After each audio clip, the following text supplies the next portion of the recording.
meeting on the amendment to the Bowie Town Center Basic Plan. My name is Joe Meinert. I'm the City of Bowie Planning Director. I'm going to be a moderator for this session tonight. This is a city stakeholders meeting, and anyone who has chosen to attend this evening is in listen-only mode, so you'll be able to watch the presentation. You'll be able to listen to what's being discussed, and we would encourage you to ask questions using the question and answer function in Zoom. I will keep track of those questions, and as we get to that portion of the meeting, I will ask the questions as the moderator to either the city staff or to the applicant who's presenting, and hopefully we'll get the questions answered. This meeting is being recorded. It's not being broadcast live. It's only invitees only and people who have registered, but it is being recorded. And what we will do is, if there are too many questions that we can't answer tonight, we will definitely prepare a list of questions and answers and post those on the website for the project. That's on the cityofbowie.org website. So without further ado, I'm going to turn over the meeting to our city staff senior planner, Mr. Frank Stevens, to introduce the project. Frank?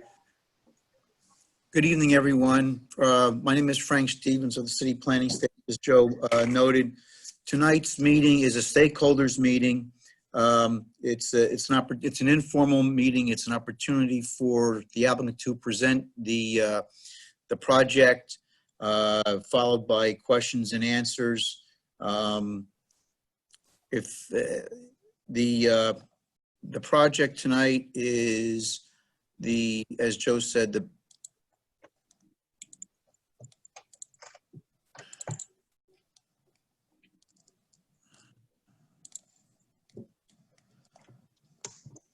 the Town Center Basic Plan Amendment.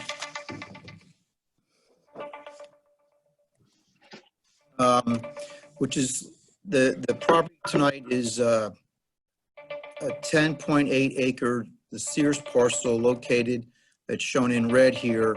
It's right to the south of Maryland Route 197. Across the street are the office buildings and banks from the Bowie Corporate Center, and some residential townhouses. And to the west is the retail component of the Bowie Town Center.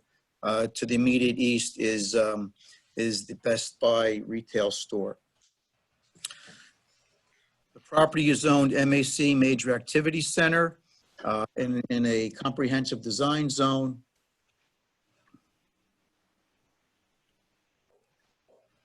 Regarding the process, this is a basic plan amendment. It's the first step in a multi-step process to review the development. This will be followed by, and the basic plan shows types, amounts, and general locations of the uses proposed. Following the basic plan application, there will be applications submitted for an amended comprehensive design plan for the town center, a preliminary plan of subdivision, and finally the specific design plan applications for the site. Next week, on Tuesday, June 23rd, there will be a public hearing by the Bowie Advisory Planning Board to review this case. And then on Monday, July 6th, the Bowie City Council will conduct its public hearing on this case. At this time, I'd like to turn things over to Rob Antonetti, representing the applicant tonight. Thank you, Frank. Good evening, everyone. For the record, my name is Rob Antonetti with the law firm of Shipley & Horn. We're pleased to represent the applicant in this case, which is Sears SRC Finance, LLC, also known and publicly traded as Sears Growth Properties. I have with me Rob Ursini with the applicant tonight, and together we'd like to present this basic plan application request to you in this informal environment. For those of you who may remember, there was a stakeholders meeting that was held over a year ago in the City Hall regarding the project. And what we are trying to do today is kind of pick up from where we were about a year ago to let us advance as far as we can with regards to the multi-step zoning requirements for redevelopment of this parcel. As Frank stated, this property is zoned MAC, which stands for Major Activity Center. The Bowie Town Center is a project that's 274 acres in the MAC zone. There's a small portion that's in the RS zone. The property was initially zoned MAC in 1975. So there was a basic plan approved as part of a council resolution in 1975. At that time, there was an approval in the MAC zone for commercial retail, office, and residential uses. The commercial retail maximum square footage that was allowed in that basic plan in 1975 was 1,225,000 square feet. There was also up to 900,000 square feet of office that was authorized in the initial basic plan. The basic plan also included residential. Before I get to those numbers though, I do want to mention that in 1982, the original basic plan from 1975 was amended, and then it was subsequently amended again in 1988 to change some of the densities and or intensities of non-residential uses. The numbers I read for commercial, retail, and office are, again, they're constant. They're the same as today. 1,225,000 square feet maximum allowed, 900,000 square feet of office allowed. In 1988, the maximum residential yield was 1,420 units. Today, as we stand, the Bowie Town Center, the Bowie New Town Center, as it was known at that time, is mostly developed, and it's has developed in terms of residential units, 1,290 residential units. So that leaves from the original basic plan a surplus of 130 residential units that haven't been allocated. What we are doing today is we are focusing on the core of the Bowie Town Center basic plan. We're specifically looking at the Sears parcel, which is, for those of you who've been to the retail center, the Sears building is to your right. It's outlined in the Sears parcel, which is owned by the applicant. It's a little over 10.8 acres, and it includes the BJ's restaurant, which was a redevelopment of the Sears Automotive Center. The Sears building is vacant. Sears closed. I think you've all are aware of that and some of the situations going on with Sears specifically and retail generally. What's going on right now with the pandemic, has put additional pressures on retail, which has made it very challenging to find a way to reutilize this site. And I'll let Mr. Orsini speak to that after I give this orientation. What we're doing today is we are in the first step of the really three-step zoning process required for the MAC zone in order to bring something to development. The first step is a basic plan. And while it's been amended 3 times, we're looking to amend it one more time to specifically increase the residential density allowed in the Bowie New Town Center.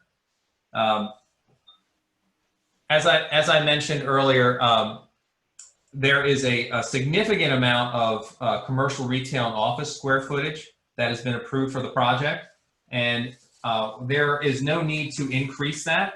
Because there's ample surplus available for the project to utilize retail and office if the market would support it.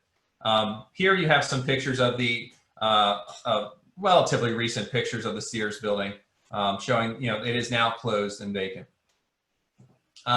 Actually, if I could go back here on this picture, the Major Activity Center is a mixed-use center in suburban settings that focus on providing, meeting the retail, the work office needs, and the residential living needs of a community.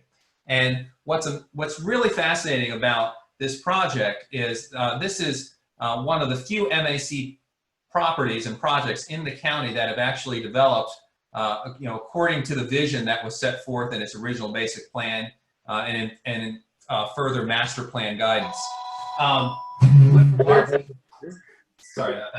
With regards to what you see here on your map, this is a fantastic opportunity for really sharing uses with the Sears site. We are intending to add mixed uses here. Primarily will be retail and residential uses. We are seeking a maximum residential density of 800 units on the property. We think introducing a residential component in addition to the retail offerings that are out here are a fantastic opportunity to leverage all of the existing uses that are at the Bowie New Town Center. That includes the shopping, that includes the grocery store within walking distance, City Hall and the police and other municipal functions across the street essentially. There's the Bowie Gymnasium, the Bowie Senior Center, the Bowie Health Center. There is ample opportunities for walking and pedestrian connections, public recreation. It really is a fascinating opportunity to really leverage those existing facilities to bring a new mixed-use anchor, as we call it, to help revitalize and re-energize this portion of the retail core of the Bowie New Town Center. These next two slides, and Frank did show them, are basically the 2 pages of the basic plan. The basic plan is the very first step of the MAC zoning requirement. So what we do is we show very generally what the basic plan use types are throughout the entirety of the 274 acres of the Bowie New Town Center. This plan really is a snippet of the originally approved basic plan. What's outlined in red is our parcel, and we call that the area of amendment. If you go to sheet 2 of our basic plan, this shows our parcel in a very general, high-level 30,000 foot look down as to where our general circulation patterns are, identified by these broken, these dots and these arrows showing where our access points will be. It shows the existing BJ's Brewhouse restaurant that will remain as part of this redevelopment. And then it basically states that the majority or the remainder of the property that's outlined in black here, this broken black line, will be appropriate for mixed use. I stated earlier that the reason why the basic plan needs to be amended is we need to increase the currently approved basic plan residential cap from to essentially allow for the 800 maximum dwelling units. The dwelling units for the project, where we are envisioning for flexibility purposes the opportunity to develop multifamily, to develop townhomes, or even potentially, if the market would support it, and so far it hasn't, rooms in a assisted living facility. But these are all meant to provide maximum flexibility so we can get to the later steps of the MAC zoning process. And what are those later steps? The later steps include the following: the comprehensive design plan, and then the specific design plan. The comprehensive design plan is kind of the regulating document that will provide the criteria for which this portion of the Bowie New Town Center would develop. It would set forth certain lot standards, lot coverage, height restrictions, a more narrow range of potential use types particular to this parcel. It will set forth that criteria, which would then be interpreted and implied at the third stage of the MAC zoning process, which is the specific design plan. Now, this is the heart of your development application process in terms of it provides the details of what the buildings will look like, how many units are proposed, what types of units would be proposed, details such as landscaping, lighting, colors of materials, types of materials, how parking will be provided. That is all reflected, lighting, I'm sorry, as well. Recreational amenities specifically that will be provided and when. Those are all details of the specific design plan, which is the third stage of the comprehensive design zone or MAC zone application entitlement process. Again, we're back to the very first one, which again is a very general building envelope basic plan. It's basic in every way. So you may be asking yourselves, well, what specifically are you proposing here in terms of the units? What will they look like? How many will there be? All we're doing right now is really setting a ceiling for what could possibly happen here. And for us, we're indicating that this site would develop with no more than 800 residential units, in addition to retail uses and potentially some office uses if the market would support it. Mr. Ursini can talk a bit about what the market response has been since really our last stakeholders meeting over a year ago. But again, we're envisioning complementary retail opportunities, particularly restaurants is a hope in terms of pad sites, and nice restaurants, good opportunities for dining within the city, white tablecloth restaurants, things that would be inviting, create a real sense of place for current residents and future residents within the Bowie New Town Center. Here are just some possible examples of what could happen. And these types of details, this imagery will be reinforced with specifics when we again get to that later specific design plan phase. Here are some possibilities for residential. Again, these are townhouses, a bit more urban looking to the right. To the left, you have some neo-traditional looking townhouses, which will have their own parking opportunities. If we develop with townhouses, as you can imagine, we only have 10.8 acres. There's no conceivable way we can hit a maximum of 800 dwelling units. But we also have the opportunity to have multifamily through our proposal. We don't know, what the mix will be, whether it will be a mix of multifamily or townhouse, or whether it would be all multifamily on a portion of this site, or all townhouses. If it's all townhouses, the density again would be much lower than 800. But we really are looking and testing the market to find a good partner that would want to bring this aspect of the mixed-use anchor forward. Again, it is going to be a mixed-use project. The details of that will be refined through the later stages. So there isn't much other than those general quantities that I stated in terms of residential, commercial, and office. I will say that the Sears building, which is 125,000 square feet, it's a two-story building, that would be demolished at the appropriate time once a program to replace it has been identified and approved. But right now it's going to remain, and it's going to be cared for as it has been. It's not going to be derelict. We want to avoid any broken window concept, but we want to move as quickly as possible. So while we don't have a partner or a specific end user right now to point you to, we wanted to get through this first step in order to obtain the flexibility we need to take this further to market, to then move into the CDP stage and the SDP or specific design plan stage, which is really the heart of what this project will look like ultimately. There is one more application type that happens during the MAC zone zoning three-step process. There's actually a fourth step, but it's called a subdivision, a preliminary plan of subdivision. A preliminary plan of subdivision looks at adequate public facilities. I'm certain that folks are concerned about transportation questions and schools. We will be tested for that specifically, actually through different stages. Even the basic plan, we'll have a transportation finding that needs to be made, but we will be specifically looked at preliminary plan of subdivision, which at that point you will be testing a specific number of units, a specific amount of retail or office. Again, that comes later, typically between the CDP and the SDP phase, that preliminary plan. So it really is an evolution. These plans build on one another. So when you get to your final zoning or SDP plan, you really have set the stage for what your off-site and on-site public facility requirements are, what your private obligations are for recreational facilities, agreements with the city, and again, what everything's going to specifically look like.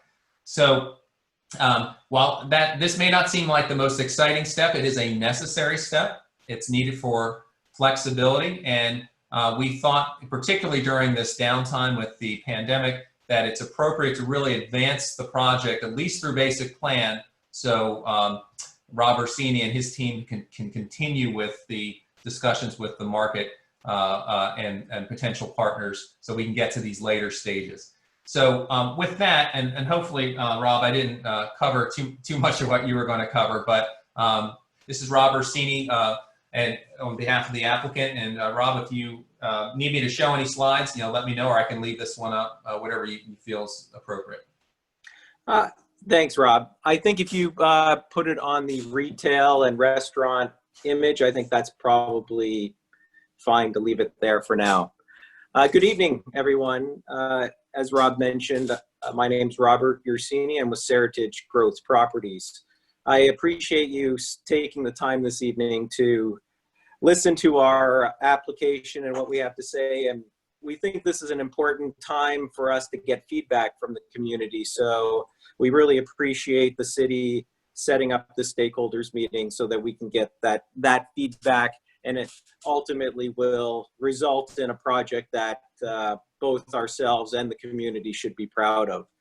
Let me tell you a little bit about Seritage Growth Properties. We're a publicly traded REIT, and we believe in the long-term ownership of our assets. We purchased this asset along with 240 other Sears and Kmart locations across the country in 2015, and for the sole purpose of redeveloping them. Our leasing team has been hard at work. We've leased in 5 years, we've leased over 10 million square feet and have started development on 100 of the 240 properties. In particular, at this site in Bowie, we have been trying to lease this building since we purchased the site 5 years ago. One of the difficulties with this building physically is that it's a true two-story building. And in today's environment, retail environment, there's not many department stores or retailers that are interested in taking space of this nature. So that has made it difficult, along with the fact that the retail industry has been transitioning, and in particular department stores have been suffering over the years. I can't believe it's been over a year ago that we had our initial stakeholders meeting. But at that stakeholders meeting, we discussed the mall industry and this transition that's been going on, and to the current events are even exasperating the situation further for those traditional department stores and many of the retailers and restaurants and theaters and entertainment venues. So we're seeing it across the board. At that stakeholders meeting, we talked quite a bit about our mixed use anchor concept, which essentially is creating a place where people live, work, play, and shop. So that includes residential. We discussed at the time, we discussed hotel, office, retail, restaurants, and so on. And what we've been doing as part of that mixed use anchor, the residential plays a key part in creating a 24/7 environment. So, we, over the last year or so, we went to work and started doing our due diligence on all these various components. And what we determined was that we don't believe that office at this point in time, that the market doesn't bear out for us to construct new office space. That also goes for hotel. We found that the economics and the market weren't there for us to pursue that at this point in time. So our real focuses are residential, retail, and restaurants. As Rob said, the residential we haven't determined exactly what that may be. This basic plan amendment application really gives us the flexibility to determine what makes the most sense. And we are currently furthering our due diligence in that effort, and we're hoping that by the time we are through the approval process and hopefully approved for this basic plan amendment, that we'll be ready to move forward quickly with a comprehensive design plan application. In terms of we're really here because we want to bring back the vibrancy and life back to our portion of Bowie Town Center as soon as possible. And this being, a multi-phased entitlement process, we wanted to get started as soon as possible. And that's really why we're here. We're hoping that by September, we'll be approved and through the basic plan amendment process. And then soon thereafter, we'd be looking to file our comprehensive design plan and specific design plan thereafter. So we look forward to any questions and comments, and that's it for me. Okay, let me take over for 1 second here. I'm Joe Minert, the City Planning Director, and I did introduce the meeting as we got started a little after 7 o'clock. I wanted to thank everyone for registering for this meeting. We have over 20 people who have registered and are on this call right now.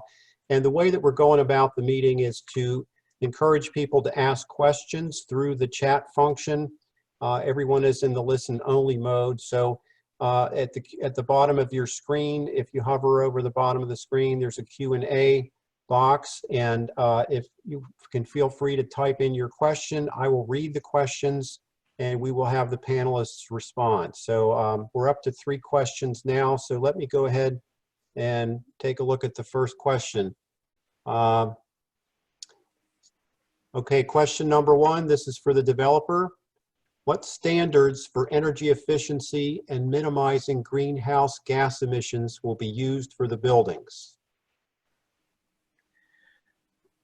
I'll answer that. I would say at this point in time, until we determine exactly what the buildings will be and which uses we'll be looking to utilize on the project, it's hard to determine. I would say that Seritage in general is our position is that we look to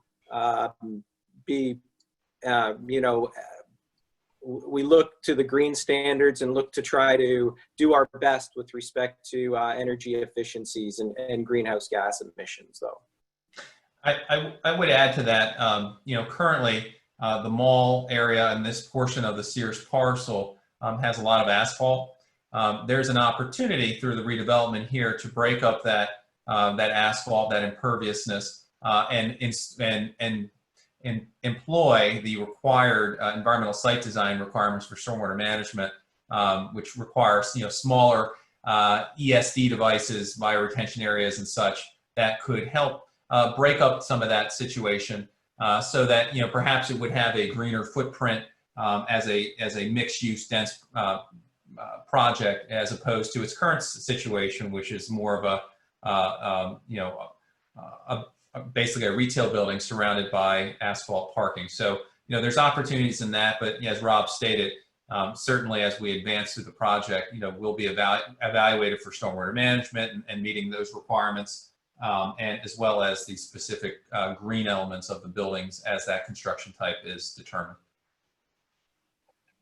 Okay, thank you for those answers. The next question, it's kind of a long one. It says 800 residential units on 11 acres will obviously require a lot of parking.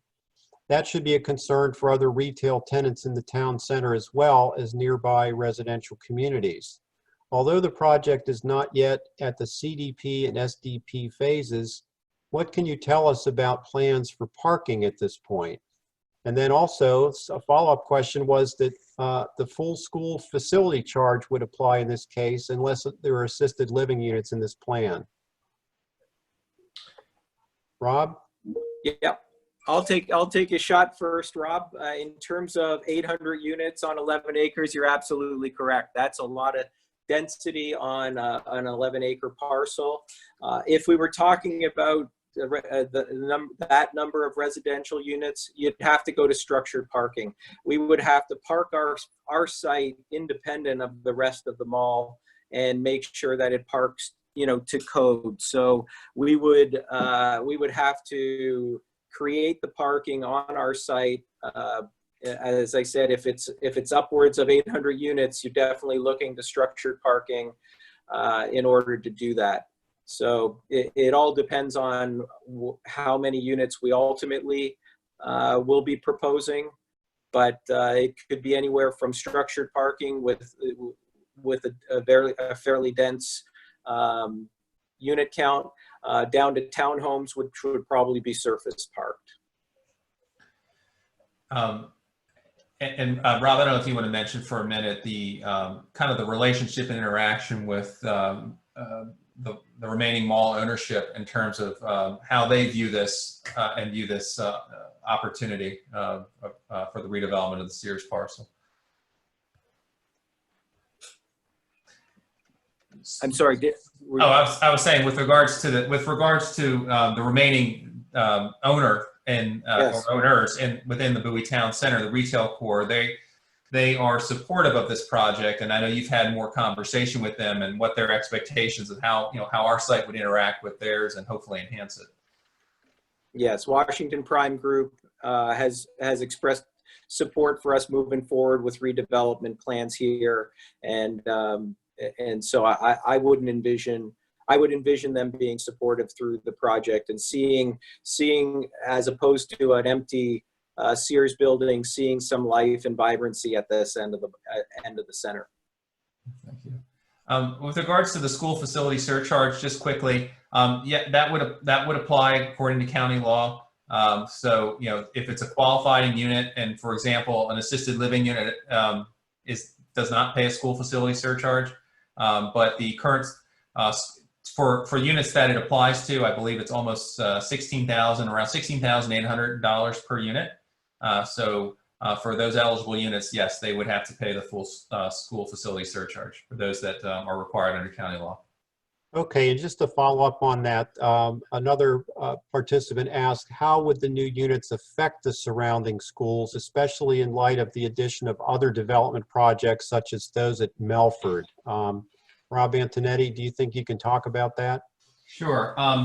Well, the school cluster assignments for the project, that would be determined by the school board, and with regards to the schools today that would go to, they are technically under capacity. I know that's a sensitive subject for those who may have students in there. That's based strictly on the state occupancy standards, but nonetheless, what we envision here is that the property is mainly targeted towards professionals, first time occupants, maybe retirees, things that wouldn't that folks that would normally value leveraging all the things that are in the town center.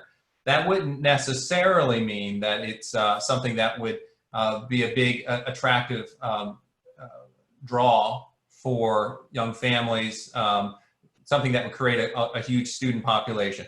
Certainly, we're not excluding that possibility, but we're hopeful that that this would target a demographic that would be able to kind of looking more for the mixed use footprint, kind of the outdoor room opportunities, the walkable amenities, and so we think that primarily that this wouldn't be creating a large student population. Nonetheless, it is a process. I mentioned just the entitlement process itself. It will take time for this project to develop, and regards whatever population does come, it won't be created overnight. It'll be a gradual thing. So we'll have to keep an eye on what the school cluster assignments are, what the occupancy levels are. But according to county code, pursuant to the earlier question, this project per residential dwelling unit, the ones that are required to will pay the school facility surcharge at the appropriate building permit. Okay, thank you, Rob. I think this is a good question for Rob Ursini. What is the project break ground date if all approvals go as planned? I might pass that off to Rob Antonetti to give. He might be able to give a better answer to that question. Well, so we mentioned there it is a formidable entitlement process. We're looking at least 4 land use applications to proceed forward. I think at the earliest, those entitlements could be secured in 24 months. That's just being realistic to go through the multi-layered hearings, not just the hearings with the city, but through the county planning board and the zoning hearing examiner for the basic plan, for example, and then ultimately, potentially, the district council for different aspects of the entitlement plan. So we're thinking from there. You would then proceed to building permit review, depending on who the users are. They could be in separate buildings, so that would necessitate separate building permit reviews. And those typically take, depending on the building type, could take 4 to 6 months for a permit review. So I think you might be looking at breaking ground, 24 months plus, really to 24 to 32 months before you can really start breaking ground in earnest. We want to thoughtfully lay this out. We want to make sure we have the right users, the right form, that this is a lasting benefit as a true mixed use anchor to really, not only be beneficial to our portion of the Bowie Town Center, but really elevate the remaining balance of the retail center and the Bowie Town Center overall. So it's a deliberate process. It takes time, but we're committed to it. And that's why it's so important that we start now with this basic plan to really set the outside parameters. So when we find the right partner and user to move forward, we've already advanced into the entitlement area.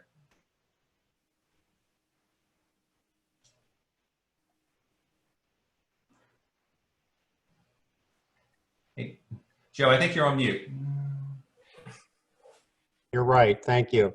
I was going to say that as an aside, that to all of our participants, that when the city holds a stakeholders meeting, the real purpose is to make sure that we get all the questions asked that that people have. And so at this early stage in the process, and so we typically will go on a meeting until about 8 or 8:30 until all the questions have been answered. And so we want to give everybody the chance to do that. We certainly have a handful more of questions to go. And I have 2 that are very similar. It goes to the type of development. The participant asks, comparing this to the Bowen on Health Center Drive, is that project more than 800 units? Also, why not stay with a smaller number of units with such little acreage on the site? And I believe you kind of addressed that in your presentation. And a related question that followed was, how many restaurants do you envision being created? What is the makeup of the 800 units? Are they condos, apartments, or mix? I think you mentioned that earlier. And the units being high-end, what is the projected cost of a 1-bedroom unit? So these are all the types of questions you typically hear about the composition of your project. So if you all could try to answer those. Sure, I'll start with the first question in the Bowen. I'm not sure the exact number of units, but in terms of a multifamily project, that would be probably the most dense that you would go in Bowie, and that's a 5-story building with structured parking. So if you were to take that type of project across the entire site, then you could potentially get to 800 units with that type of project. So yes, the Bowen would be indicative of the type of density we'd be looking at to achieve 800 units on the site. In terms of the restaurants, I would envision in the neighborhood of 3 additional restaurants that we may be able to do on the site, but I think that still needs to be determined. But I would think that it's in that neighborhood of three restaurants or so. In terms of the makeup of the units, you know, we being a publicly traded company and a REIT, we do look to generate cash flow for value. So we would most likely do apartments for rent, not condos. But I can't say that definitively, but that would be our tendency, is to look to generate cash flow through a for rent type of product. I don't have a cost to share with you in terms of what a 1-bedroom unit would be at this point in time. I just don't have that number handy at this point in time. Okay, one question that came up was, will the presentation be available online after this meeting? I did state at the beginning of the, when we kicked off at 7 o'clock, that the meeting is being recorded tonight. It's not an actual live broadcast, but we're recording it. And we can certainly make that recording available on YouTube, and that will include all of the slides that have been shown. So that's the answer to one of the questions. We have a handful more of questions. They keep coming. There are rumors that Bowie Town Center is dying due to the poor performance of the retail centers. Are there plans to acquire the entire center? There are no plans from Seritage's point of view to purchase the entire town center. You know, my understanding is that this is a fairly well-performing asset for Washington Prime, and I have not heard those rumors with respect to it being a dying center and poor performance. And also, Rob, there's a follow-up question. Someone heard that Macy's may be closing, and would there be any plans that you have to acquire that space if it becomes available? Again, I don't think there's any plans at this point in time. And I haven't heard that. I haven't heard that about Macy's here as of yet.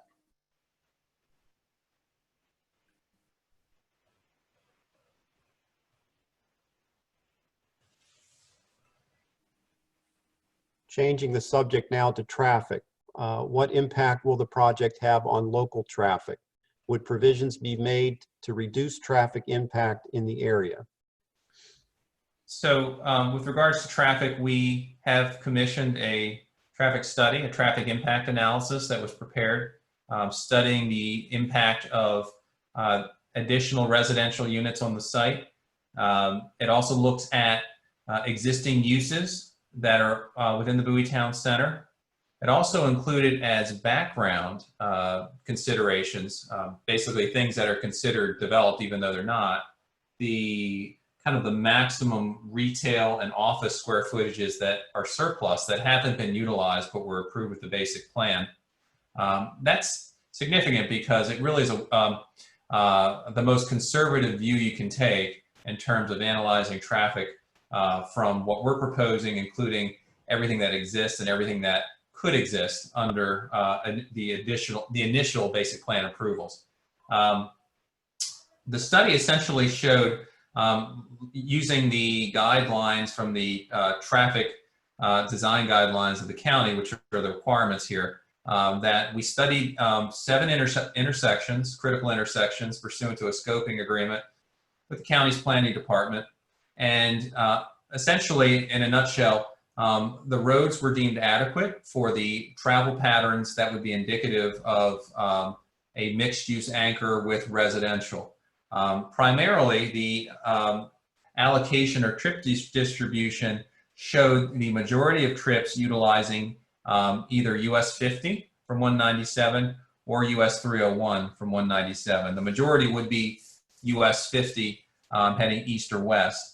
And the intersections and the infrastructure that's there was essentially deemed adequate at levels of service that are deemed adequate to meet the county's testing requirements for those studied intersections that we were required to study. In terms of, you know, mix of use and sharing of trips, you know, Mixed use is, you've heard it before, is not a fad, right? This is, the time of kind of single use projects, whether it be all retail, whether it be all just residential or all office.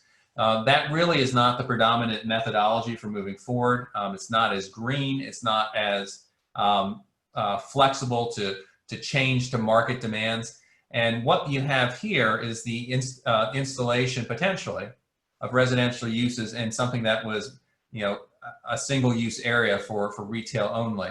And what that offers is the opportunity, again, to leverage the amenities or the existing uses in the town center, including office, retail, whatever, to reduce trips from the road, where folks who live here not only support the uses that are within the mixed use core, but they also walk to those uses or use different modes of transportation to get there. So will it take all the trips off the road? No.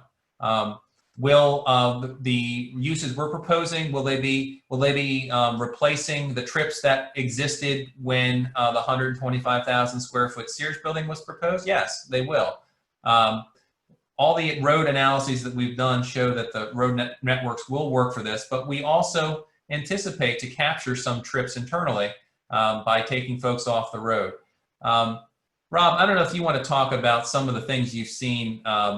Seritage has a national portfolio in terms of different modes of transportation, ride sharing, et cetera. What you're seeing and what's being forecasted for the future as projects come out of the ground and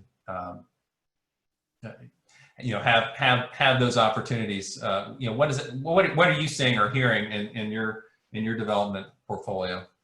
Sure. Well, I concur with you in terms of the mix of uses and how you're able to spread out the traffic in a different way so that you don't end up with excessive peak traffic demands, which I think is important when you look at these mix of uses.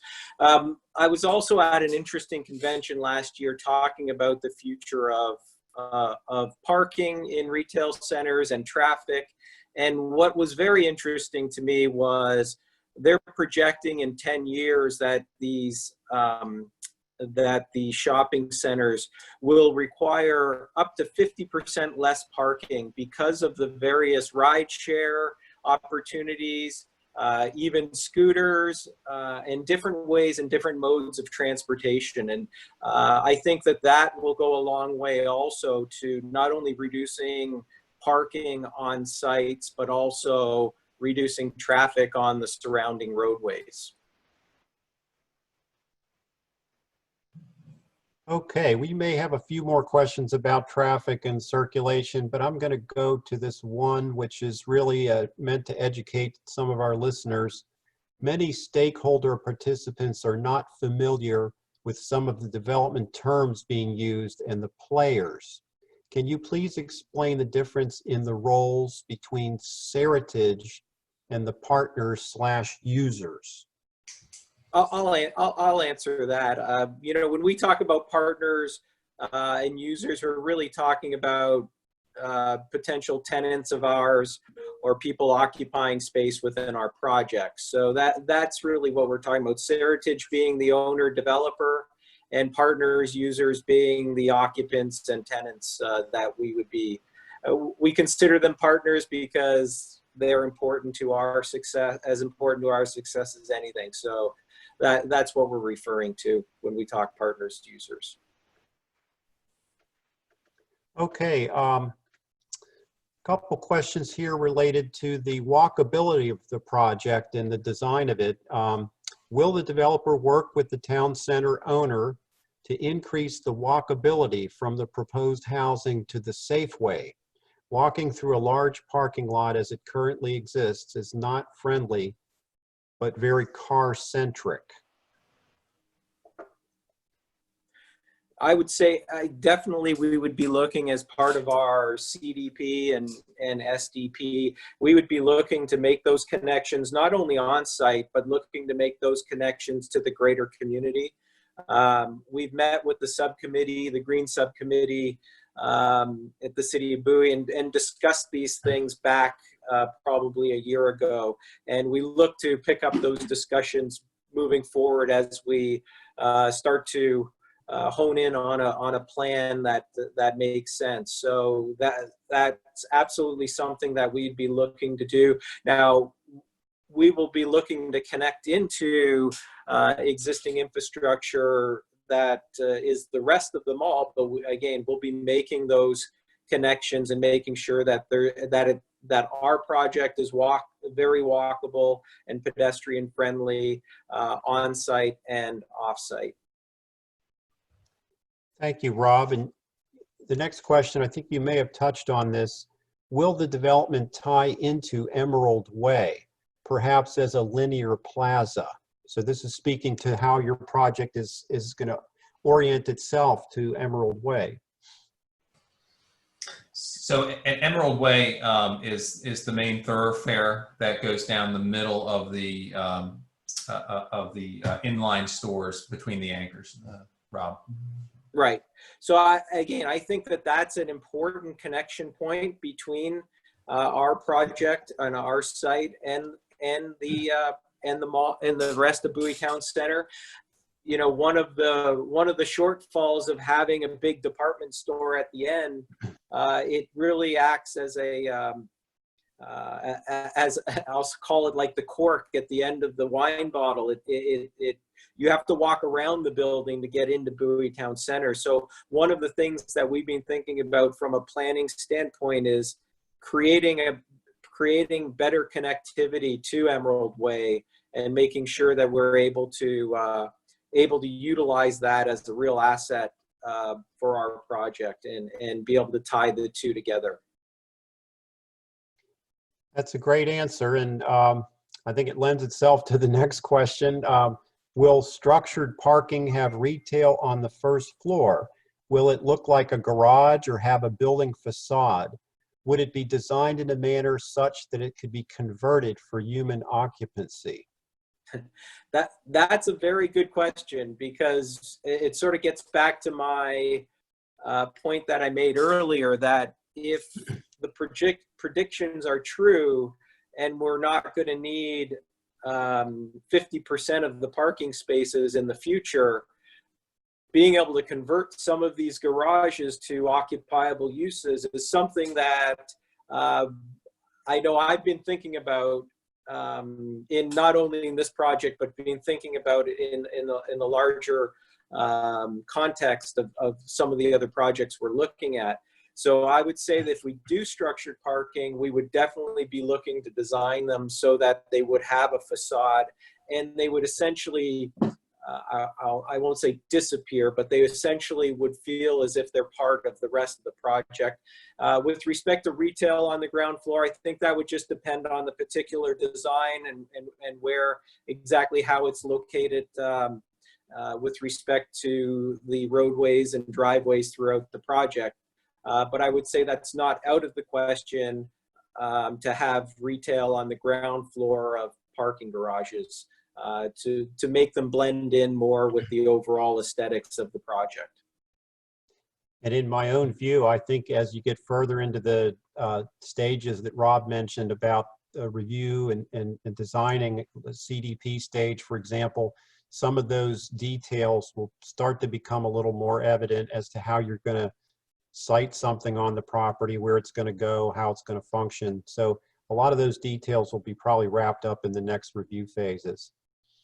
I wanted to thank everyone at this point. The questions have run out, but I know that you probably have more questions. If anyone joined the meeting late, if you go to the bottom of your screen, there's a Q&A box. You can type in any questions that you want to ask the panelists. But at this point, we're out of questions. We like to go until there aren't any more questions that people have. So please feel free to add questions. Maybe in the meantime, Frank Stevens, would you like to give an update again of the city review schedule? Sure. The Bowie Advisory Planning Board will be conducting a public hearing on this case next Tuesday at 7 o'clock. That'd be June 23rd. The City Council will be conducting a public hearing on Monday, July 6th. And then the County Planning Board hearing is scheduled for Thursday, July 16th. Okay, I think I see one more question coming in. I'm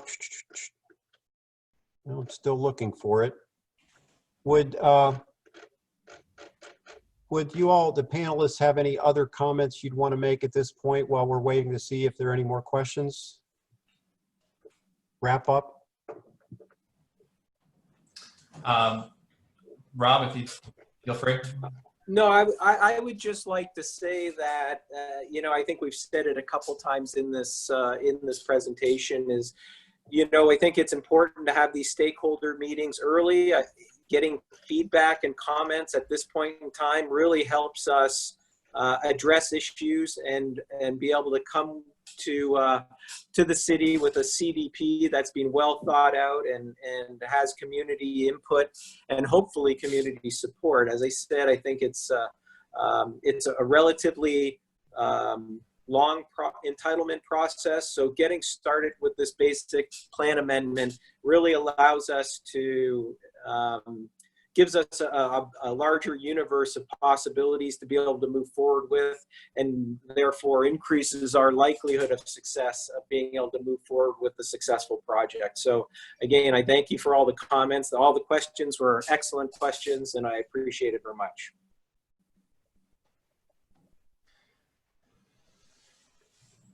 Thank you. I echo your sentiments, Rob, and appreciate the forum. Joe and Frank, thank you for inviting us to this meeting, and you certainly were able to answer questions as they come or beyond this meeting. This is a beginning of a process, as we stated. It's a long process, but if thoughtfully done, we're looking forward to having a lasting, successful project here in the Bowie Newtown Center. So thank you for allowing us to come tonight. Okay, I did mention that there was a question coming in, and just one or two more questions before we go. The question that was asked was, what percentage of minority-owned business will Seritage use if moving forward?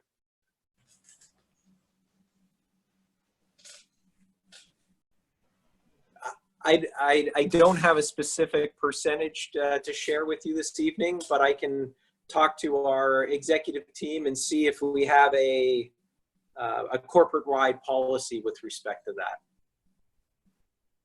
that.